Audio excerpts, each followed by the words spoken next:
मेरे पास जी टीवी है, जी क्लासिक है, जी कैफ़े है, जी सिनेमा है। तुम्हारे पास क्या है? मेरे पास सूर्यवंशम है।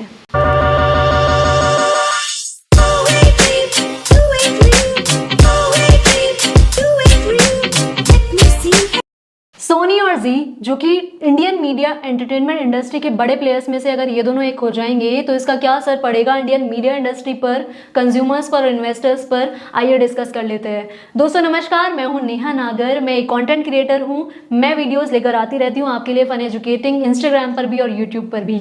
तो सबसे पहले डिस्कस कर लेते हैं, सोनी ने जी को क्यों चुना। अगर हम वर्ल्ड मीडिया की बात करें तो नंबर 1 पर गूगल, नंबर 2 पर डिज्नी, नंबर 3 पर कॉमकास्ट। जापान की कंपनी सोनी वर्ल्ड मीडिया में अपना मार्केट शेयर इंक्रीज करना चाहती है। इंडिया, जो कि वर्ल्ड की फास्टेस्ट ग्रोइंग इकोनॉमी है, इंडिया जो इंडिया की जो मीडिया इंडस्ट्री है वो भी फास्टेस्ट ग्रोइंग में से एक है। पीडब्ल्यूसी की एक रिपोर्ट के अकॉर्डिंग 2025 तक इंडिया की मीडिया इंडस्ट्री $4 ट्रिलियन की हो जाएगी। ईवाई की एक रिपोर्ट के अकॉर्डिंग 2021 तक इंडिया की मीडिया इंडस्ट्री $1.7 ट्रिलियन की हो जाएगी। कंपेयर करें यूएस से तो यूएस की मीडिया इंडस्ट्री है $720 बिलियन की। तो इंडिया ग्रोइंग है मीडिया इंडस्ट्री में भी, इसलिए सबकी इंडिया पर नजर बनी हुई है। अब इंडिया में टॉप पर कौन है? व्यूअरशिप और रेवेन्यू में बात करें तो नंबर 1 पर है स्टार नेटवर्क, नंबर 2 पर है जी और नंबर 3 पर है वाईकॉम 18 और नंबर 4 पर है साउथ का सन टीवी।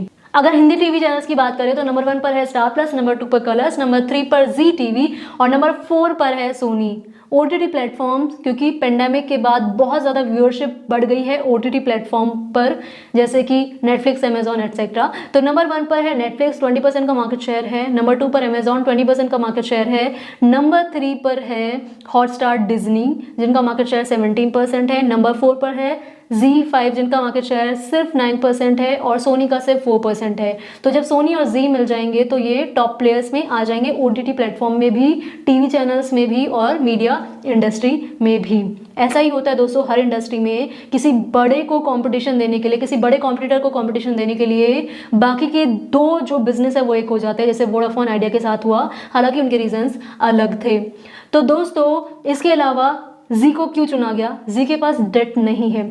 सोनी ने रिलायंस से बात की थी मर्जर के लिए, बट वो डील नहीं हो पाई, तो सोनी ने जी को चुना।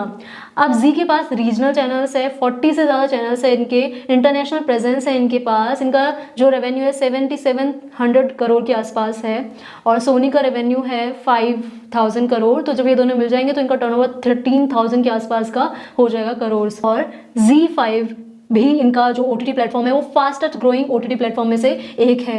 इनके पास 7 मिलियन का एक्टिव यूजर बेस है। सोनी लिस्टेड नहीं है, जी लिस्टेड है। अगर इन दोनों का मर्जर हो जाता है तो हो सकता है कोई नया नाम से इनका लिस्ट हो शेयर, या फिर वही जी ही रहे जो नाम है उसी से ये शेयर चलता रहे।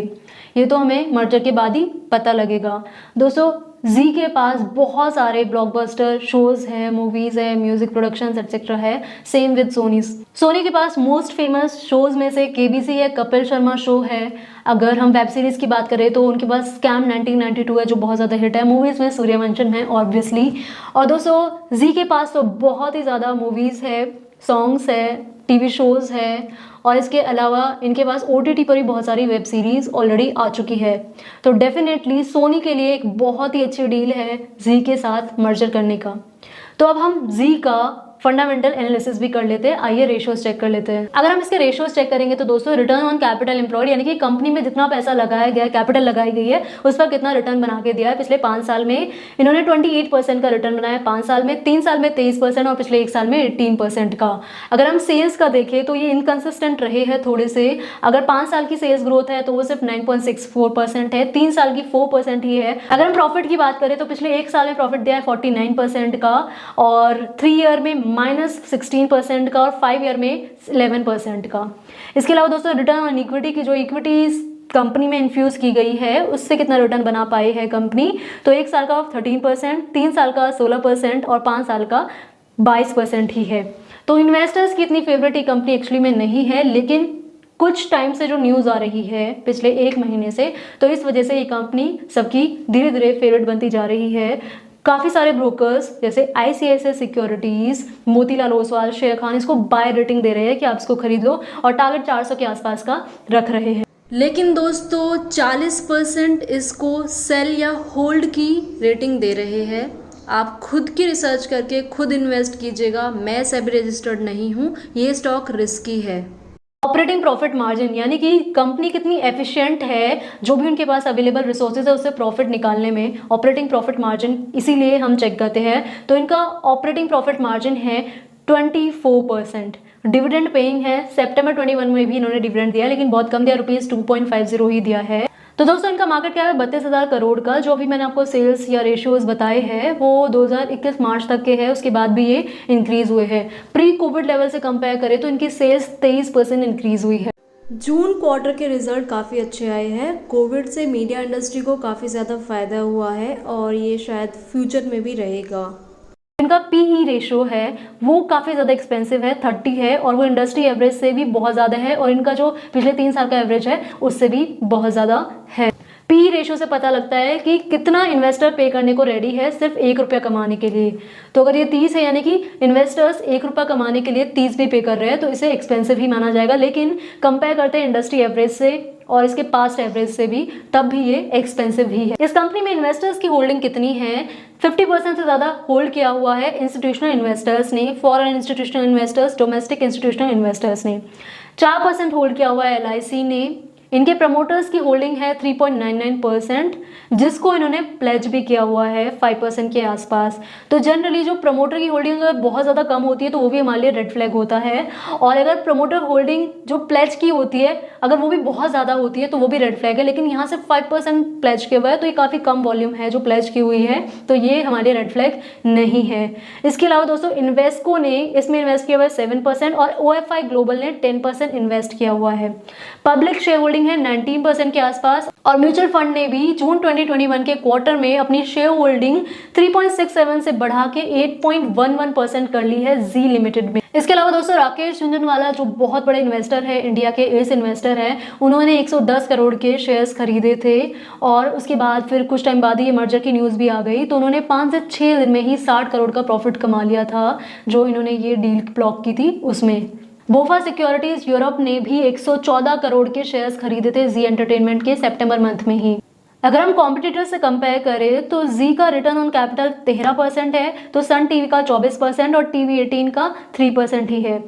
Return on capital employed Zee TV का 18% है, सन टीवी का 31% है और टीवी 18 का 4% है। तो ये मीडिया इंडस्ट्री काफ़ी इनकंसिस्टेंट है रेवेन्यू में भी और सेल्स में भी, और पूरा इंडस्ट्री का ही यही हाल है। कभी 600 पे ट्रेड करने वाला शेयर 200 पे कैसे आ गया, थोड़ा सा बैकग्राउंड चेक भी कर लेते हैं। 1982 में ये कंपनी स्टार्ट की थी डॉक्टर सुभाष चंद्र जी ने, और उसके बाद 1992 में इंडिया का सबसे पहला प्राइवेट सैटेलाइट टीवी चैनल बना जी। 2012 में सबसे पहला OTT प्लेटफॉर्म इंडिया का आया था डिट्टो टीवी। उसके बाद इन्होंने अपने आप को इंटरनेशनल और नेशनल बहुत ज़्यादा एक्सपेंड किया, बहुत सारे रीजनल चैनल्स आ गए, हिंदी लैंग्वेज में, इंग्लिश लैंग्वेज में, मराठी में, बहुत सारी लैंग्वेजेस में इंडिया की चैनल्स आ गए यहाँ पर। और इन्होंने काफ़ी सारे चैनल्स खरीदे भी, रिलायंस से 2 चैनल्स खरीदे, इसके अलावा इन्होंने 10 स्पोर्ट भी खरीदा था, हालांकि वो बाद में बेच भी दिया था। और दोस्तों जो बिजनेस इतना अच्छा चल रहा था, एक्सपेंशन हो रहा था इंटरनेशनली, नेशनली, उस बिजनेस को छोड़कर उस पर फोकस कम करके इन्होंने फोकस स्टार्ट कर दिया इंफ्रास्ट्रक्चर बिजनेस पर। तो इन्होंने वहाँ एक्सपेंड करने का ट्राई किया, और फिर 2018 में जब IL&FS का क्राइसिस आया था तो लोगों को लोन मिलने में डिफ़िकल्टी होने लगी। इनके साथ भी वही हुआ, इनको अपने इंफ्रास्ट्रक्चर बिजनेस से थोड़ा बहुत लॉस हो रहा था, बहुत ज़्यादा लॉस होने लगा फिर इनको लॉस को रिपे करने के लिए या और ज़्यादा काम करने के लिए जो फंड्स की रिक्वायरमेंट होती है उसके लिए लोन मिलना बंद हो गया, लोन मिलने में डिफ़िकल्टी होने लगी। तो फिर इन्होंने अपने शेयर्स जो जी लिमिटेड के शेयर्स थे उनको प्लेज करना स्टार्ट कर दिया, बेचना स्टार्ट कर दिया।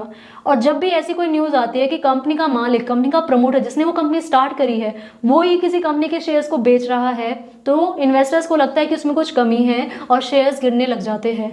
यही हुआ जी लिमिटेड के साथ, इसके शेयर्स क्रैश करने लग गए और प्रमोटर्स ने अपनी होल्डिंग 40-30% से बहुत ही कम कर दी, 3099% आज। तो यही रीज़न था दोस्तों क्यों जी लिमिटेड फॉल हुआ।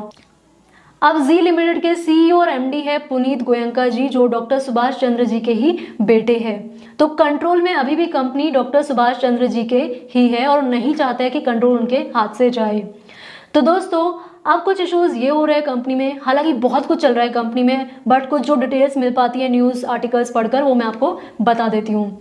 तो दोस्तों कुछ इनसाइडर ट्रेडिंग का कुछ केस था, तो उसको लेकर फिर इन्वेस्टर्स ने मीटिंग बुलाई थी, तो फिर 2 डायरेक्टर्स ने रिज़ाइन कर दिया था। इसके अलावा कॉर्पोरेट गवर्नेंस, टैक्स इवेजन, ऐसी भी कुछ न्यूज़ आती रहती है इस कंपनी को लेकर, और इसी वजह से ईजीएम भी कराई गई थी। इन्वेस्टर्स ने, शेयर होल्डर्स ने ईजीएम कराई थी, और फिर पुनीत गोयनका जी को रिज़ाइन करने को बोला गया था। और जैसे ये न्यूज़ बाहर आई थी, शेयर प्राइस 30-40% इंक्रीज़ हो गए थे। रेजिग्नेशन की न्यूज़ से ही शेयर प्राइस 30-40% इंक्रीज़ हो गए थे। तो सभी इन्वेस्टर और शेयर होल्डर शायद ये चाहते हैं कि डॉक्टर सुभाष चंद्रा जी का कंट्रोल इस कंपनी पे ना रहे, लेकिन उसके बाद सोनी के मर्जर की न्यूज़ आ गई, तो अभी वो रिज़ाइन नहीं कर रहे हैं। सोनी के मर्जर के जो इनके टर्म्स वगैरह है, उनके अकॉर्डिंग गोयनका जी ही अगले 5 साल भी सीईओ रहेंगे। दोस्तों जी लिमिटेड अलग शेयर है, जी मीडिया अलग शेयर है। दरअसल ये ग्रुप है एसएल ग्रुप सुभाष चंद्र जी का, उसके अंडर ये सारी कंपनीज आती है। जी लर्न, जी एंटरटेनमेंट, जी मीडिया, डिश टीवी और भी बहुत सारी कंपनीज आती है इस ग्रुप में। तो ये जो मर्जर की बात हो रही है, ये जो शेयर की बात हो रही है, ये सिर्फ जी एंटरटेनमेंट के बारे में ही बात हो रही है। जी एंटरटेनमेंट की वैल्यूएशन है $5 बिलियन की, और सोनी पे कर रहा है $1.5 बिलियन कैश में। और जब ये कैश आएगा इंडियन मीडिया में, तो ग्रोथ होनी है इंडियन मीडिया इंडस्ट्री की भी और जी की भी। तो डेफिनेटली हो सकता है कि जी और सोनी का जो भी नाम रखा जाएगा, या फिर जी सोनी रखा जाएगा, जो भी, ये नंबर 1 बन जाए मीडिया इंडस्ट्री में। तो ये पॉजिटिव न्यूज़ है सभी के लिए, इंडस्ट्री के लिए भी, इन्वेस्टर्स के लिए भी और कंज्यूमर्स के लिए भी। कंज्यूमर्स को कॉम्पिटिटिवनेस मिलेगी, ज़्यादा कंपटीशन बढ़ेगा, और इन्वेस्टर्स को, क्योंकि अगर थोड़े बहुत इश्यूज़ है मैनेजमेंट से, या जो भी शेयर कभी परफॉर्म नहीं कर रहा बहुत टाइम से, तो परफॉर्म करेगा। सारे जो ब्रोकर्स है वो पॉजिटिव रेटिंग दे रहे हैं बाय की, और मीडिया इंडस्ट्री को तो बेनिफिट होगा ही, क्योंकि $1.5 बिलियन इन्फ्यूज़ किए जाएंगे इंडियन मीडिया इंडस्ट्री में। दोस्तों अपना डीमैट अकाउंट ओपन कराने का लिंक मैंने डिस्क्रिप्शन में दे दिया है, आप क्लिक करके अपना डीमैट अकाउंट आज ही ओपन कराएं।